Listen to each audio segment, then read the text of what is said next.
Fala amigos, eu sou Paulo Amaral e esse vídeo é a segunda parte da Legião Estrangeira da Clarice Lispector.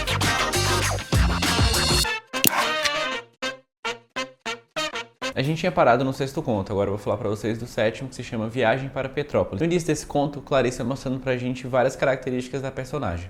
Que ela tinha um apelido de Mocinha, mas o nome dela realmente é Margarida. Mocinha é maranhense, ela vivia no Maranhão e a gente vai vendo que ela perdeu a família, ela já não tem mais filhos, o marido dela também morreu e ela acabou indo pro Rio de Janeiro. Essa parte não é muito bem explicada, só sabe que uma mulher ia levar ela para deixar em um asilo. A mulher acabou indo para outro lugar, deixou um dinheirinho com ela e ela acabou ficando na casa de algumas pessoas que acabaram acolhendo ela. Mocinha adorava passear pelo Rio de Janeiro, mas não era uma coisa tão boa. A gente vai acabar percebendo que muitas vezes ela fica em lugares que as pessoas que não têm para onde ir vão. Ela vai ficando em praças, esse tipo de situação. O que acontece é o seguinte, as pessoas da casa se dão conta que Mocinha já está lá há muito tempo, né? Tipo, ela já estava há tanto tempo que eu acho que eles nem percebiam mais a presença dela. E em algum momento houve um estalo e falou, oxe, o que ela tá fazendo aqui? E aí as pessoas que moravam lá decidiram levar ela para Petrópolis, levar para casa de outro parente, porque ele já não estava aguentando mais ela.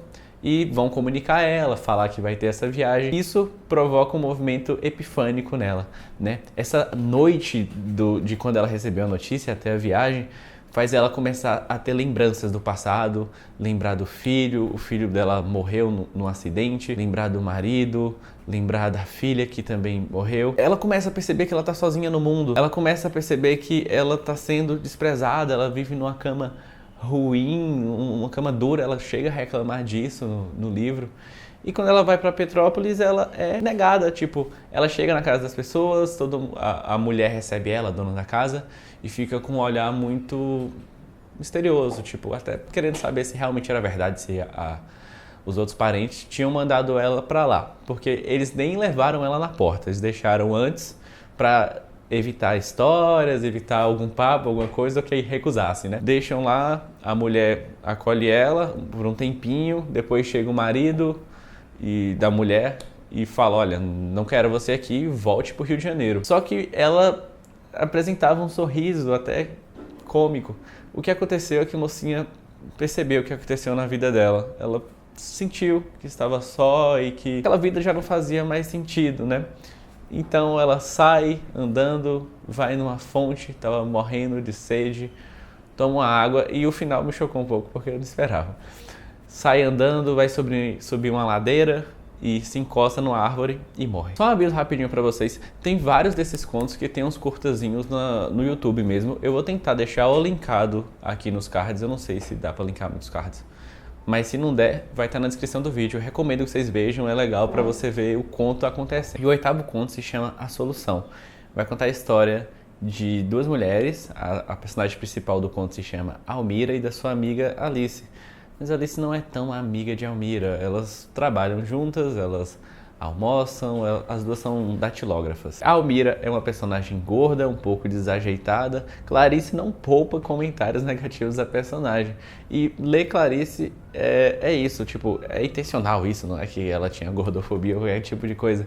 É que ela muitas vezes quer pegar você, quer que você julgue o personagem pra depois você fazer uma reflexão e ficar, eita porra, é o que eu tava pensando. Mas é isso, elas trabalham juntos e tal, e acontece que um dia a Alice se atrasa e chega com os olhos vermelhos, triste no trabalho, e a Almira fica desesperada. Começa a perguntar várias coisas, querer saber o que aconteceu, fala que paga o almoço e as duas vão almoçar. E no restaurante vai acontecer o grande fato do conto. A Alice tá quietinha, tá lá sofrendo os problemas dela e a Almira não para de perguntar. Até que a Alice fica puta e começa a xingar ela de gorda, conta o que aconteceu, que um cara lá que ela gostava tá indo pra Porto Alegre, que não ia voltar mais. E a Almira, recebendo esses ataques de Alice, fica muito sensibilizada. Ela fica muito chateada, pega um garfo e enfia no pescoço de Alice. E Clarice, nesse momento do livro, faz até um link de um elefante com Almira. Ela fala que por mais que um elefante seja grande, ele muitas vezes é sensível. E no conto acontece isso, ela vai fazendo esse link de Almira com elefante no final de novo. E eu vou ler o finalzinho pra vocês e depois comentam as coisas. Na prisão, Almira comportou-se com docilidade e alegria. Talvez melancolia, mas alegria mesmo. fazia graça para as companheiras, finalmente tinha companheiras, ficou encarregada da roupa suja e dava-se muito bem com as guardiãs, que por outra lhe arranjavam uma barra de chocolate, exatamente como para um elefante no circo. Então esse conto trata uma questão de desprezo, a dificuldade que uma pessoa gorda tem. Almira é julgada várias vezes, as pessoas perguntam tipo, por que a Alice é amiga dela? Não faz sentido, no livro isso várias vezes é questionado. E o nono conto se chama A Evolução de uma Miopia. Esse conto é muito legal porque ele mostra que se enxerga muito mais do que só com os olhos. O garoto tem problemas de visão, usa óculos, mas a sensibilidade dele acaba aflorando por causa disso. Ele acaba tendo uma visão de mundo muito melhor do que a maioria das pessoas e também ele vê na instabilidade das pessoas a certeza das coisas, né?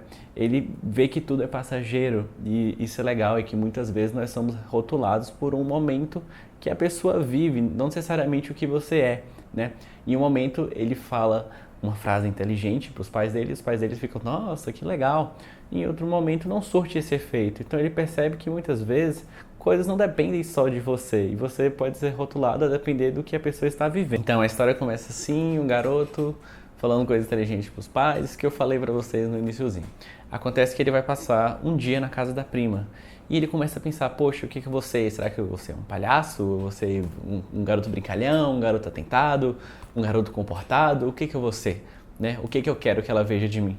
Até que ele decide que ele não vai ser nada, ele não vai ser julgado, é só um dia e tudo bem, né? Ele faz vários planos, ele vai imaginando a prima e quando ele chega lá, ele se depara com tudo diferente do que ele esperava, né? Primeiro, a prima tinha um dente de ouro, isso choca ele, isso não estava no plano dele de nenhuma forma, a comida não era como ele esperava, nada era como ele esperava. O que acontece é que ela não fica o dia inteiro em cima dele, ele tem praticamente o dia livre, fica brincando até que eles vão almoçar e ele começa a perceber uma coisa, a prima sempre quis ter um filho e se ele era muito bom com a instabilidade, com a estabilidade ele não era, né? E ele percebeu uma estabilidade impossível, a prima dele jamais teria um filho e queria muito aquilo e ele só pode enxergar isso por ele ser míope.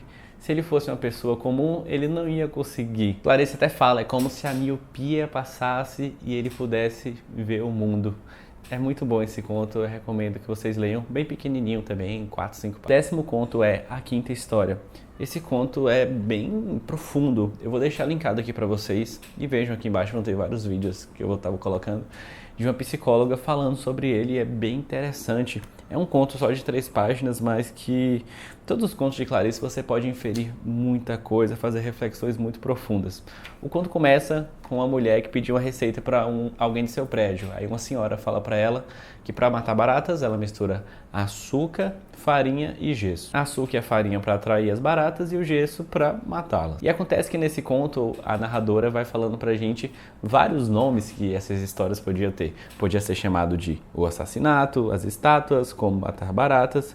Então no início ela acaba falando que vai contar 3 histórias. E as 3 primeiras histórias são o seguinte: ela vai, coloca a farinha, o açúcar, o gesso, mistura tudo, coloca para matar as baratas e volta. É basicamente isso, é um ciclo. A gente vai vendo até o personagem ficando um pouco maluco com essa situação. E o quarto, eu vou ler para vocês, que o quarto começa...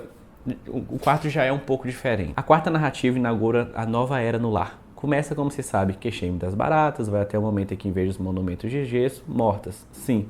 Mas olho para os canos. Por onde está a mesma noite renovar-se uma população lenta e viva em fila indiana? Eu iria então renovar todas as noites o açúcar letal? Como quem já não dorme sem a avidez de um rito?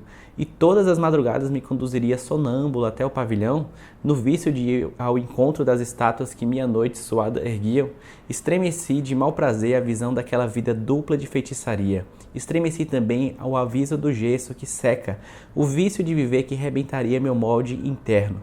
Áspero instante da escolha entre 2 caminhos que pensava eu, sem dizer adeus e certa de qualquer escolha seria a do sacrifício. Eu ou minha alma escolhi e hoje ostento secretamente no coração uma placa de virtude. Esta casa foi dedetizada.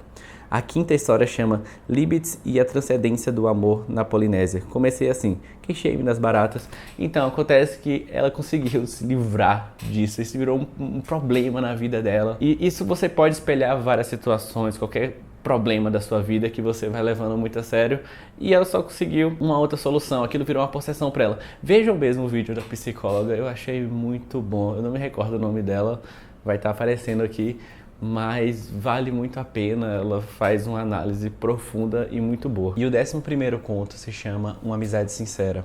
Esse conto conta a história de dois rapazes, dois amigos, o narrador e esse amigo dele. E eles viveram uma amizade muito intensa. Eles queriam sempre estar juntos, queriam sempre estar contando coisas um pro outro. Quando não podiam, telefonavam. Começaram depois a ler livros para ter assuntos, mas chegou um momento que eles já não conseguiam mais dialogar. Já não tinha mais o que um falar pro outro. Então acabou surgindo a oportunidade deles morarem juntos. A família do narrador tinha se mudado e o seu amigo era do Piauí, então não tinha nenhum problema deles morarem juntos. E até passa um clima de homossexualidade, mas no livro acaba mostrando pra gente que não era só amizade mesmo. Mas acontece isso, eles vão morar juntos, parece que aquela amizade vai reacender e vai ser tudo muito legal, eles organizam, pensam em fazer festas, mas não podem por causa dos vizinhos. E acontece que fica um silêncio muito grande, é algo horrível. O que salva a amizade, entre aspas, é que o amigo dele acaba tendo um problema na prefeitura. E com esse problema ele acaba ajudando demais, ele acaba fazendo de tudo pra fazer a situação acontecer. E o narrador percebe por que namorados dão presente para namoradas, por que mães têm zelos com os filhos, é para poder se doar por eles, né? Ele tinha esse sentimento pelo amigo deles. Depois da situação resolvida, o amigo foi embora, eles deram um aperto de mão, sabiam que nunca mais se veriam, mas sabiam que eles realmente eram amigos. E o 12º conto se chama Os Obedientes. Os Obedientes é um conto que conta a história de um casal. Começa com a narradora que recebeu uma ligação sobre esse casal e vai relatar pra gente a história deles. É um casal que aparentemente vivia uma vida tranquila, né? Uma vida perfeita, era uma vida muito obediente. Muito obediente é uma vida que você espera de um casal. Mas acontece que na real era uma vida muito sem sentimento, sem vontade, e os dois personagens não estavam satisfeitos com a situação. Eles até tentaram viver a vida de forma mais intensa e tentar melhorar a situação de alguma forma, mas eles não conseguiram, né? O personagem, o homem, ele tinha vontades amorosas com a esposa, tinha sonhos, mas eles não conseguiam realizar, sabe? E acontece que chega um momento da história que a personagem feminina morde uma maçã e seu dente cai.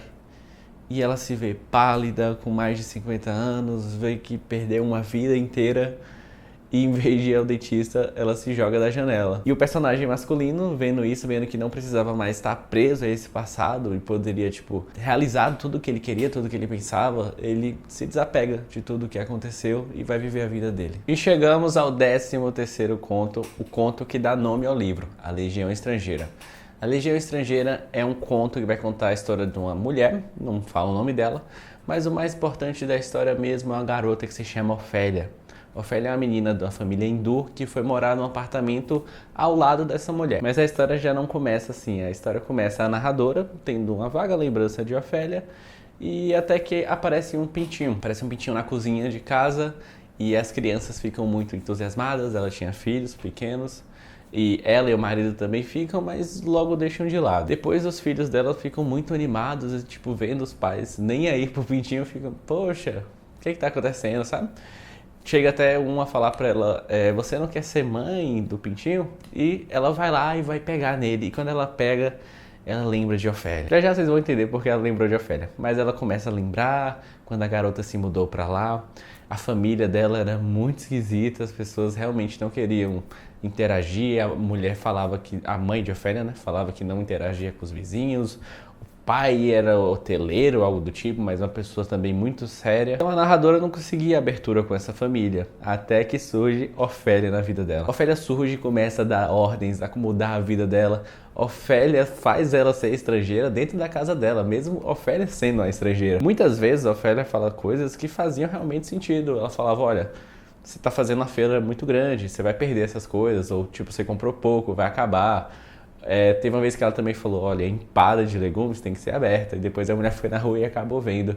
Então ela ficava maluca, ela falava, meu Deus, como essa criança sabe de tudo, como essa criança manda na minha vida, manda na minha casa.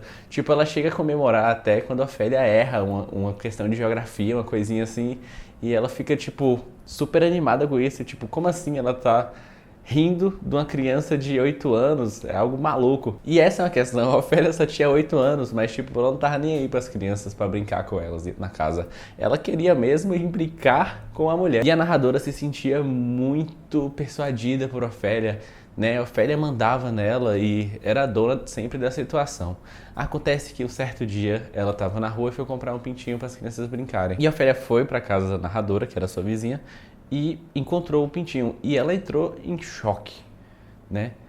E a gente vai vendo a personagem se desconstruindo, tipo, aquele personagem mandão, dono da situação. E sei lá, tipo, Ofélia vai se tornando uma criança mesmo, comum, né? A antiga capa desse livro, A Legião Estrangeira, era tipo uma máscara de uma boneca e um pintinho brotando. E é exatamente isso que acontece.